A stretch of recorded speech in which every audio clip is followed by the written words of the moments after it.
खुलवाइए ना। सही ये है कि काला ब्राह्मण, गोरा चमार, इनके साथ गंगा कभी न हो पार, क्योंकि ये वो पंडित थे। तभी सत सत नमन है हमारे भीमराव अम्बेडकर साहब को, जो पिता तुल्य है, सत्यवान तिवारी के पिता तुल्य है। उनकी ही राह पे क्या है, राम जी की सबके ऊपर समान भाव था, सबको, कोई व्यक्ति विशेष नहीं था। ऐसा ब्राह्मण की नहीं आती है बात, यहाँ चमार की नहीं आती है बात, यहाँ ऊंच नीच की नहीं आती है। जो मोदी जी बांटने का काम करते हैं, और हमारे गलती हो गई जो आपको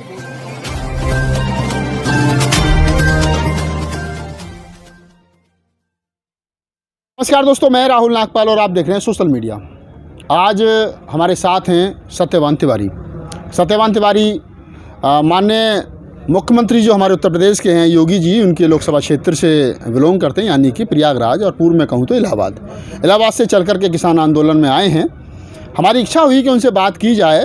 किसान और वो भी तिवारी, आप समझ सकते हैं कि ब्राह्मण और किसान होना। आज तक ब्राह्मणों पर एक आरोप लगता रहा है कि वो मंदिरों में पूजा पाठ करके खाते रहे, हाथ देख करके दुनिया के दिन बताते रहे हैं, किसको स्वर्ग में जाना है, किसको नरक में जाना है, ये तय करते रहे हैं। अब तक ब्राह्मण ये तय करता रहा है कि किस पर 7.5 चल रही है, किस पर काल सर्प योग है। अब तक और ब्राह्मण ये तय करता रहा है कि किस पर सूरज जो है वो 7.5 है, कि सूरज की 7.5 है, किस पर बृहस्पति की 7.5 है। लेकिन मैं अपने उन तमाम साथियों को भी बताता चलूँ कि ब्राह्मण वैसे तो हैं ही हैं, लेकिन सत्यवान तिवारी जैसे भी ब्राह्मण हैं जो किसान हैं। और आप देखेंगे, हम उनसे बात करेंगे तो आप जानेंगे कि ऐसे भी ब्राह्मण होते हैं इलाहाबाद में, ख़ास तौर से योगी जी के लोकसभा क्षेत्र में। सत्यवान, तुम्हारा स्वागत है हमारे चैनल में। बताइए, क्या कहोगे उन ब्राह्मणों के लिए जो ब्राह्मण इस देश को जातिवाद में बांट रहे हैं, धर्म की कट्टरता में बांट रहे हैं, और आप हैं कि अभी आप क्या कहोगे? आप उनको समर्थन करते हो या अपने आप को थोड़ा अलग रखते हो? नहीं, सबसे पहले नमस्कार आपको भी और हमारे देखने वाले दर्शकों को भी। वो सत्य के साथ रहें, और सबको, आप लोगों को पहले प्रणाम है सत्यवान तिवारी का जी। उसके बाद आपने ये पूछा कि हम उनका समर्थन करते हैं कि नहीं करते हैं जी।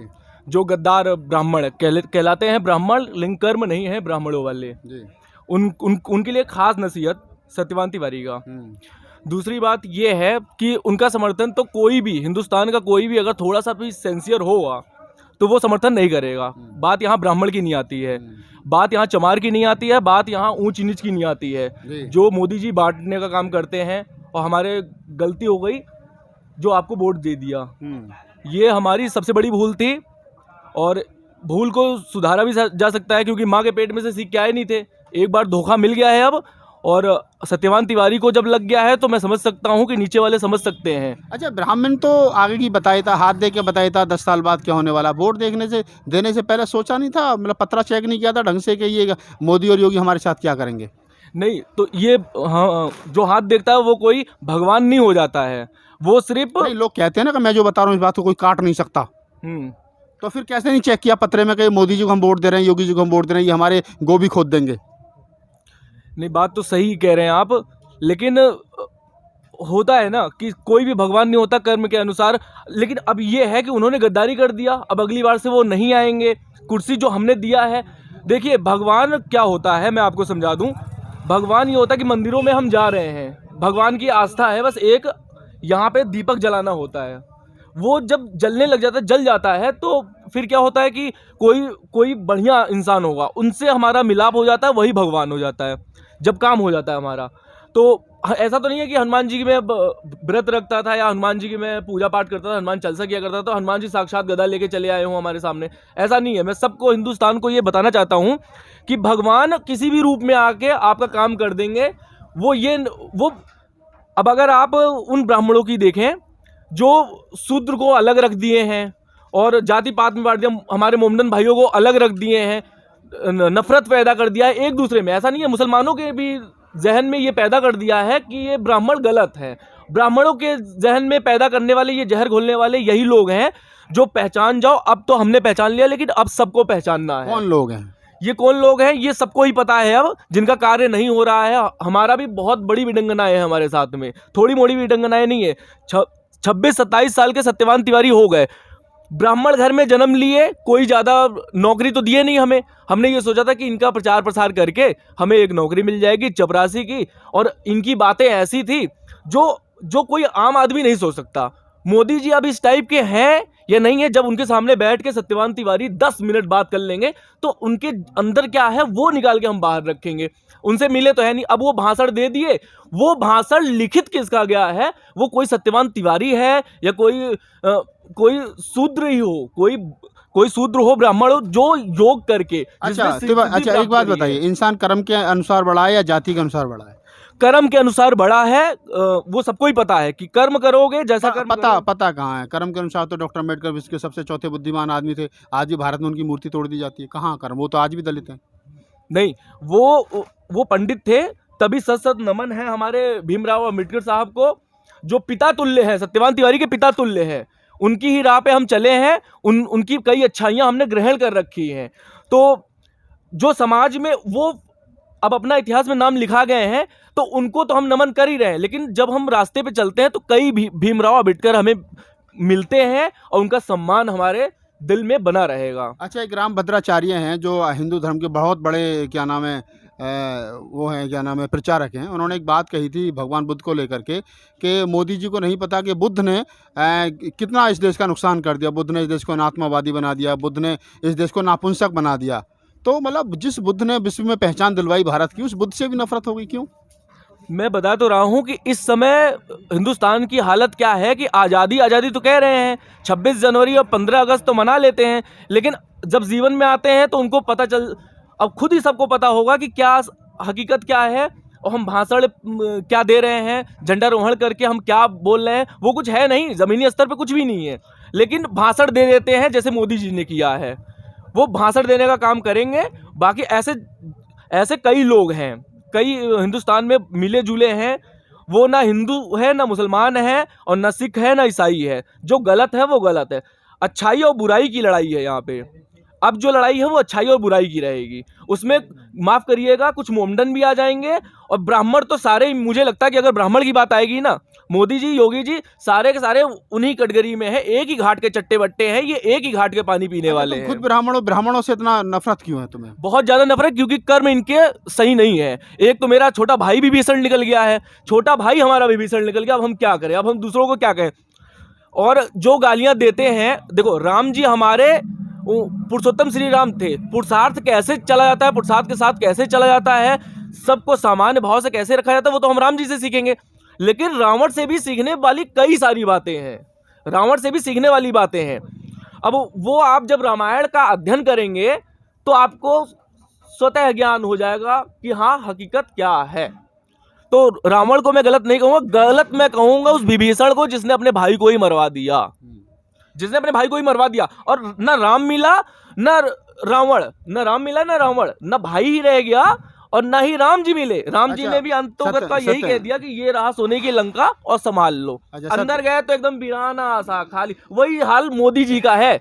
उनका तो सर्वनाश हुआ था रावण जी का, इनका भी सर्वनाश निश्चित है अगर ऐसी रवैया अपना के रखेंगे तो। अच्छा सतवान, तुमने कहा कि मेरा भाई भी विभीषण निकल गया है, मेरे भाई ने मेरे साथ ऐसा किया। आप रंग के भी काले हो, जाति से ब्राह्मण हो। अक्सर इस देश के अंदर एक बात कही जाती है, काला बामन गोरा चमार, इनसे रहना बच के यार।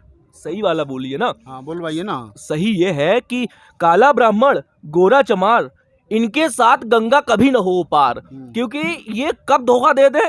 तो आप भी काले हो? है नहीं ऐसा, आप भी काले हो ना, इसलिए शायद ब्राह्मणों के खिलाफ बोल रहे हो। अरे मत हंसो, यहाँ इंटरव्यू चल रहा है। आप भी रंग के काले हो तो इसलिए ब्राह्मणों के खिलाफ बोले हो। कल को हो सकता है आपको भी ब्राह्मण जो है वो रावण की उसमें रख दें, कैटेगरी में रख दें। नहीं, काला गोरा कुछ नहीं होता है। होता यह है कि हमारे कृष्ण कन्हैया जो थे यादव वंश के, वो सांवले थे, लेकिन उनको चाहने वाली कितनी थी ये तो देखो। और एक उसी जगह हमारे ब्राह्मण समाज से हमारे सुदामा जी थे, वो गोरे चिट्टे थे, ठीक ठाक थे, लेकिन कर्म उनका सही नहीं रहा, इसलिए उनको ना राज मिला, ना पाठ मिला, ना कुछ नहीं मिला। और वो जो सांवले रंग के थे उनको राज भी मिला, पाठ भी मिला, सब कुछ उनको हासिल हो। 16,000 गोपिकाएं भी मिली, 16,000 गोपियां भी मिली। और 16,000, हाँ एक मेरा भाई कह रहा था वो कान्हा जी को गलत बता रहा था, मतलब वो उसी कैटेगरी में है जिस कैटेगरी की सफाई की बात हो रही है हमारे हिंदुस्तान में। ऐसे लोगों को साफ करना जरूरी है, ये सबके लिए घातक है, हिंदू के लिए भी, मुसलमान के लिए, सबके लिए, इंसानियत के लिए। जो अभी आप बता रहे थे कि वो इंसानियत के लिए घातक साबित हो रहे हैं। अच्छा, अगर हिंदू राष्ट्र ऐसे लोगों की हमारे हिंदुस्तान को जरूरत नहीं है। अच्छा, सत्यवान एक आखिरी सवाल, जी। अगर भारत हिंदू राष्ट्र बना दें मोदी जी, योगी जी, हाँ जी। तो आपको क्या दिक्कत है? दिक्कत ही है। क्या दिक्कत है? हम नहीं चाहते हैं कि जो हमारे साथ में शफीक आलम या फिर सलीम अहमद या फिर जो खान है हमारे भाई, वो जो सही है, जो मेहनत करके खा रहे हैं, वो किसी की चोरी नहीं कर रहे हैं, किसी की चमारी नहीं कर रहे हैं, कुछ नहीं कर रहे हैं, वो एक सही समाज बनाने का कार्य कर रहे हैं। और कुछ लोग हैं जो बांट के, अब हमें कष्ट नहीं होगा, उनको अगर खून बहेगा तो हमें कष्ट नहीं होगा। बचपन में एक बार मेरा सर फट गया था, तो उसमें ऐसा नहीं है कि हिंदू ही बचाने आया था मुझे, उसमें मेरा भाई शफीक आलम भी शामिल था। अच्छा, तो आप हिंदू राष्ट्र समर्थक नहीं है? नहीं, समर्थक नहीं है। एक बात अभी आपने कही, उसमें चोरी भी है, उसमें चमारी भी है। ये देश के अंदर जितनी कहानियां हैं, जितने किस्से हैं, जितनी कहावतें हैं, इसमें जाति को कोट क्यों किया गया? जैसा अभी आपके मुंह से निकला या आपने कहा चोरी चमारी, चोरी चकारी शब्द है, लेकिन चोरी चमारी यानी जिस शब्द से लोग चिढ़ते हैं उसी शब्द को बार बार प्रयोग किया जाता है। चमार चमारी, अभी पिछले दिनों एक दिल्ली गवर्नमेंट ने एक पेपर कराया था, उसमें भी ये शब्द हुआ था कि ब्राह्मण घरवाली को ब्राह्मणी कहोगे तो चमारी घरवाली को क्या कहोगे। तो मतलब ये क्या हमारे जहन में, हमारे मन मस्तिष्क में कूट कूट करके भर दी गई है? जानबूझ करके ऐसी गलतियां हो रही हैं? ये जानबूझ के तो नहीं हो सकता है, ये हमारे जहन में पैदा किया जा रहा है। ये बस कुछ नहीं है, वोट की राजनीति है और इसमें कोई फंसने इसके पीछे है कौन? इसके पीछे बहुत बड़े बड़े माफिया हैं, वो छोटे मोटे नहीं हैं। वो सत्यवान तिवारी को भी रास्ते से हटाने के लिए तत्पर रहेंगे, लेकिन हमें डर नहीं लगता, क्योंकि हमारे हिंदुस्तान के जो किसान भाई हैं उनका आशीर्वाद हमारे ऊपर है। और अच्छा, एक आखिरी सवाल, इस देश का नाम भारत है या हिंदुस्तान? इस देश का नाम तो भारत है। फिर हिंदुस्तान क्यों कहा जाता है? मैं सत्यवान तिवारी को रिजवान कहने लगूं तो चलेगा? नहीं, बिल्कुल नहीं चलेगा। तो फिर हिंदुस्तान क्यों? जबकि भारतीय संविधान के पहले आर्टिकल में लिखा है इंडिया दैट इज भारत। आप तो ब्राह्मण हैं, जाति से भी श्रेष्ठ हैं, ज्ञानवान भी हैं। अगर आप जैसा आदमी इस तरीके की गलती करेगा तो वो गांव देहात में जो अनपढ़ किसान बेचारा हमारा ट्रैक्टर चला रहा है वो तो हिंदुस्तान ही कहेगा। फिर हिंदुस्तान बोले तो हिंदुओं का रहने का स्थान, और हिंदू शब्द जो है वो फारसी का शब्द है, और फारसी में उसका हिंदी अनुवाद है काला चोर लुटेरा, यानी काले चोर लुटेरों का देश थोड़ा ही है भारत। तो बुद्ध का देश है, कबीर का देश है, नानक का है, सबका देश है। हाँ, तो सबका ये हम कहाँ मना कर रहे हैं? नहीं, हिंदुस्तान नहीं है ना, भारत है। तो भारत ही होना चाहिए, हिंदुस्तान क्यों हो? हिंदुस्तान बोला क्यों जा रहा है? हिंदुस्तान बस वो वोट की राजनीति है।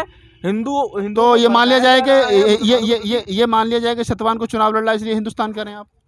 नहीं, ऐसा कुछ भी नहीं तो है। फिर आप क्यों बोल रहे हो हिंदुस्तान?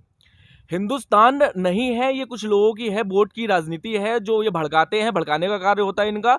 और हमारा तो समर्थन बिल्कुल नहीं है। हिंदुस्तान इंडिया है और यहाँ सबका विशेष अधिकार है, सब रह सकते हैं, हंसी खुशी रहेंगे।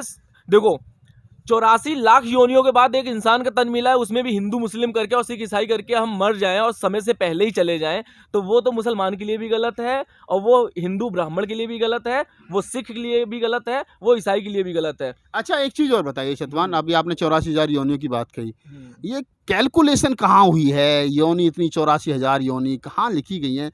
ये जो पाखंडवाद है, ये जो एक तरीके से कहूँ कि जिनमें हमको उलझा करके रखा गया है, ये कहीं इसका कोई लिखित प्रमाण है? इसका लिखित प्रमाण आपको खुद ही ज्ञान होता है। ये ऐसी चीज़ है जो पढ़ाई नहीं जाती है, ये अंदर जनरेट किया जाता है अपने आप को। अच्छा। वो क्या होता है कि हमारा समाज उस जगह पे जा चुका है कि इंसान अपनी आयु में 7 बार, ये जैसे सांप नहीं होता केचुली बदलता है, ये कहीं पढ़ा नहीं है हमने। ये ज्ञान होता है, ये जनरेट करना होता है, ये अंदर लाना होता है। अब वो प्रत्येक इंसान का अलग अलग है, अपने आप से ही करना होता है। पैसा वाला अगर सोचे कि ये कहीं से बाजार से खरीदने वाली चीज़ है तो बिल्कुल गलत है। ये योग द्वारा होता है, ये साधना द्वारा होता है। साधना जब आप करने लग जाएंगे ना साहब, आप साधना करने लग जाएंगे, आपको अपने आप मालूम होने लग जाएगा कि सत्यवान ने कुछ कहा था। आपके अंदर आत्मविश्वास बढ़ेगा, आपको हर चीज साक्षात दिखाई पड़ने लग जाएगी, कौन गलत है कौन सही है। ये अब ये बोलूंगा मैं। हाँ, बिल्कुल जाओ। ये क्या है ना मामला कि 84 लाख योनियां कहाँ से आई, ये मैं बताता हूँ कि आपको मैं सिद्ध कर दूं। चींटी है, मच्छर है, मक्खी है, यही योनियां है। और आप गिन के देख लीजिए, जिस दिन आप पूरा गिन लेंगे ना, फिर आइएगा हमारे पास। और एक आखिरी सवाल कर लेते हैं। आपने समानता की बात कही कि हम समानता में विश्वास करते हैं, और आपने राम का भी जिक्र किया। क्या राम समता को मानते थे? हाँ जी। राम समता को मानते थे? मतलब राम जिनकी बात आपने की, रामता की समदृष्टि थी। अगर समानता पर थी। हाँ बिल्कुल थी। राम जी की देखिए क्या है, राम जी की सबके ऊपर समान भाव था, सबको कोई व्यक्ति विशेष नहीं था, ऐसा नहीं। सम्मुख की हत्या क्यों हुई फिर? हाँ जी, सम्मुख ऋषि की हत्या क्यों हुई? तो जब कलयुग आएगा तो कुछ ना कुछ तो होगा। नहीं, राम ने ही की अपने हाथों से। सीता मैया को तो मैं वही बात बता रहा हूँ आपको, आप लोग समझने की कोशिश नहीं कर रहे हैं। वो इसलिए है कि अगर किसी ने ये लांछन लगा दिया मैया के ऊपर कि भैया ये तो बाहर से रह के आई हैं, वहां वो तो प्रभु राम थे, उनको सब कुछ पता था, कहीं बाहर तो गई है, लेकिन कुछ है ही नहीं। नहीं, तो वहां पे ये मामला आ गया ना कि अगर वो छोड़ते ना, अगर वो छोड़ते ना तो इधर हो जाता कि पल्लू में बंधे हुए हैं, वो ज्यादा प्यारी हुई। मैं अपने दर्शकों को ये बताता चलूं कि हमारी बातचीत बहुत अच्छी चल रही है, और मेरा एक सवाल है, मैं वो क्लियर कर लेता हूं, उसके बाद में फिर आपको सतवान जी, मेरा सवाल वही है जो मैंने सम्मुख ऋषि के बारे में पूछा कि सम्मुख ऋषि शूद्र थे, और एक ब्राह्मण का बच्चा मर जाता है और वो आकर के कहता है कि मेरे बेटे की मृत्यु हो गई राम से। बोले कैसे? कि एक सम्मुख ऋषि नाम का जो अछूत है वो तपस्या कर रहा है, उसके तपोबल के कारण मेरे बेटे की मृत्यु हो गई। मतलब ये कैसा है? राम जाते हैं तलवार लेकर के सम्मुख ऋषि की हत्या कर देते हैं। राम को तो आपके अनुसार, आपके धर्म ग्रंथों के अनुसार वो तो क्या भगवान थे, सब कुछ पता था उनको, कौन सच बोल रहा है कौन झूठ बोल रहा है, तो फिर सम्मुख ऋषि की हत्या क्यों? देखिए बात यह है कि आप मुद्दे पे आइए, ये मुद्दे से भटकाइए ना। मुद्दा ये है। चलिए दोस्तों, मैं अब इस बात को ख़त्म कर रहा हूं, और ये सतवान जी थे, बहुत सारे सवाल हमने किए, हालांकि वो स्टार्टिंग में ब्राह्मणों के खिलाफ उन्होंने अपनी बात को रखा कि मैं ब्राह्मणों के खिलाफ हूँ, लेकिन व्यवस्था के खिलाफ नहीं बोले। यही इस देश की और ख़ास तौर से जो ब्राह्मण समाज है उसकी एक चालाकी है कि वो ब्राह्मण समाज के खिलाफ तो बोल जाता है, लेकिन बात के खिलाफ नहीं बोलता है। बाबा साहब डॉक्टर अम्बेडकर ने एक बात कही थी कि मुझे ब्राह्मणों से नफरत नहीं है, मुझे ब्राह्मणवाद से नफरत है, मुझे मनुवाद से नफरत है। जिस दिन इस देश का ब्राह्मण केदारनाथ पांडे की तरह, राहुल सांकृत्यायन की बनेगा और भदंतानंद कौशल्यान बनेगा, उस दिन शायद ब्राह्मण भी जो है वो अपने आप में ये कह सके कि हम ब्राह्मणवाद के खिलाफ हैं। जिस दिन वो सुरेंद्र कुमार शर्मा ज्ञात बनेगा तो फिर बालू की बींत जैसी किताब लिखेगा और फिर कहेगा कि देखिए हम उन ब्राह्मणों से इसलिए अलग हैं। सतवान के साथ हमने बातचीत की, बहुत युवा हैं, 26 साल के हैं। अभी हो सकता है कि 10 साल बाद जब हम और सतवान दोनों टकराएं तो फिर शायद अभी जो थोड़ी बहुत ब्राह्मणवाद और मनुवाद को लेकर के, राम को लेकर के, कृष्ण को लेकर के और धर्म ग्रंथों को लेकर के जो उनकी आस्था बची है, ये शुद्ध हो जाएंगे और फिर सत्यवान वास्तव में सत्यवान हो जाएंगे। मेरा अपना चैनल, आपका चैनल, समाज का चैनल, देश का चैनल NB News 24/7 को आप लाइक करें, सब्सक्राइब करें और ज्यादा से ज्यादा इसकी वीडियो को शेयर करें ताकि हर खबर को मैं आप तक आसानी से